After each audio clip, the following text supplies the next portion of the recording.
Hai, inilah sekolahku. Dulu, pada awal pembukaan hanya terdapat 2 jurusan, tepatnya di tahun 2004. Kini, sekian berjalannya waktu, SMKN 1 Sagaranten sudah mempunyai 5 jurusan.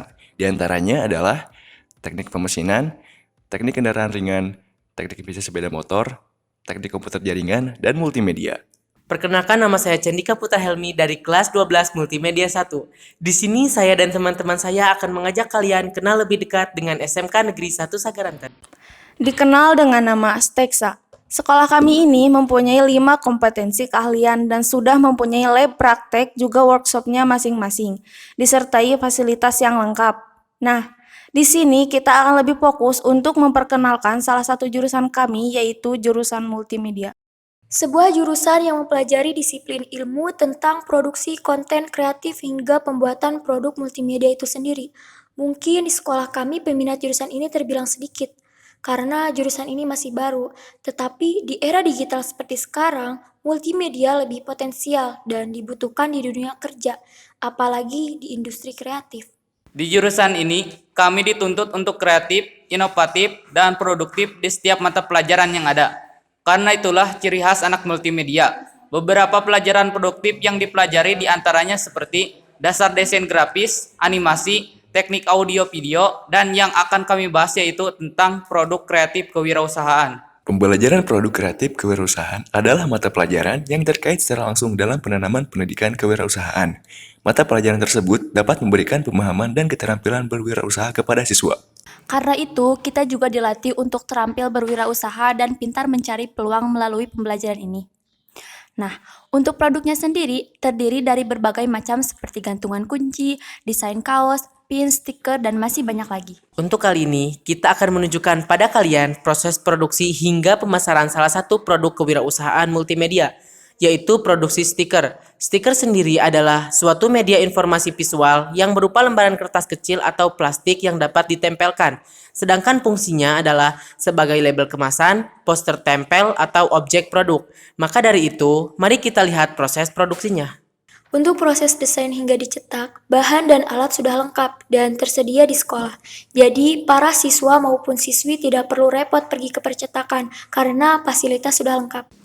Sebelum masuk ke tahap produksi, stiker didesain terlebih dahulu menggunakan software yang tersedia di komputer seperti CorelDRAW, Adobe Illustrator, maupun Photoshop. Dengan itu, kita jadi lebih mudah untuk menentukan konsep desain dari stiker yang akan dibuat. Untuk proses desain akan dijelaskan lebih lanjut dengan teman saya yang satu ini.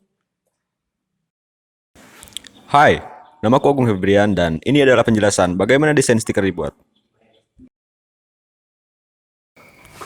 Oke, ini adalah halaman awal dari Adobe Photoshop CC 2020. Yang pertama harus kalian lakukan adalah buat dokumen baru dengan cara Create New atau Ctrl N di keyboard.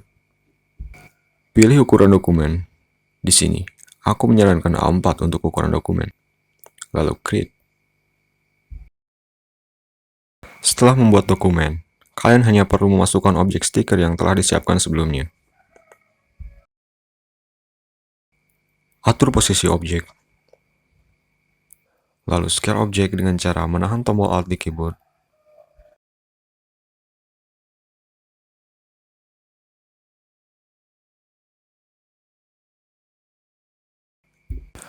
Untuk menggandakan objek, kalian hanya perlu menahan tombol Alt plus Shift, lalu drag objek ke samping.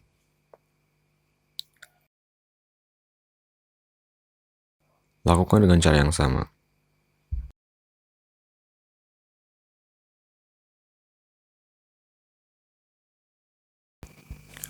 Setelah selesai, masuk ke menu File, lalu Export.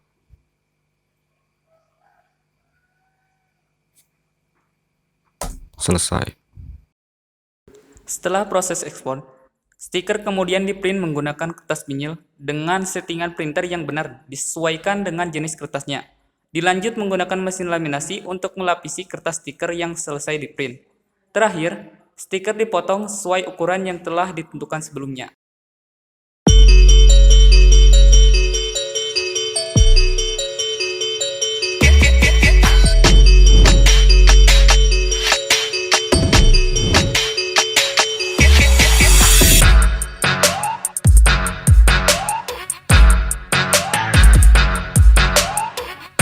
Oke, setelah melalui proses produksi, mari kita lanjut ke proses pemasaran, yang dimana pemasaran dilakukan secara online melalui promosi di medsos setiap siswa maupun siswi yang akan melakukan penjualan.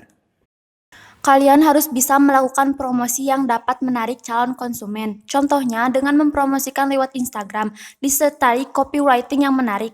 Karena dengan melalui promosi yang menarik, kemungkinan besar konsumen akan lebih tertarik untuk membeli produk tersebut tanpa harus pikir panjang. Untuk penjelasan lebih lanjut, saya mendatangkan teman saya untuk menjadi narasumber di sini. Oke, perkenalkan nama saya adalah Septiana. Di sini saya akan memberi penjelasan lebih lanjut bagaimana sistem kerja untuk pemasaran produk stiker. Untuk pembuatan stiker itu sendiri terbagi menjadi dua macam. Yang pertama, dengan menawarkan jasa kita sebagai pembuat desain stiker kepada calon konsumen. Dengan begitu, konsumen bisa bebas menentukan desain seperti apa yang diinginkan. Dengan kata lain, desain stiker yang menentukan adalah calon konsumen. Contohnya, seperti konsumen yang mempunyai produk dan produknya ini membutuhkan label yang berupa stiker. Kedua, dengan cara membuat terlebih dahulu desain stiker hingga selesai dicetak, baru kemudian stiker dipromosikan untuk dipasarkan kepada calon konsumen. Contohnya seperti stiker untuk poster, hiasan, dan lain-lain. Untuk modalnya sendiri, kita cukup membeli bahan yang sudah disediakan di sekolah dengan harga yang sangat terjangkau, dengan itu laba penjualan bisa lumayan. Dengan adanya pembelajaran produk kreatif kewirausahaan di jurusan multimedia, kita dilatih untuk mengembangkan kemampuan di bidang desain. Hingga bisa mengolah dan memproses suatu produk kreatif multimedia yang dapat menghasilkan.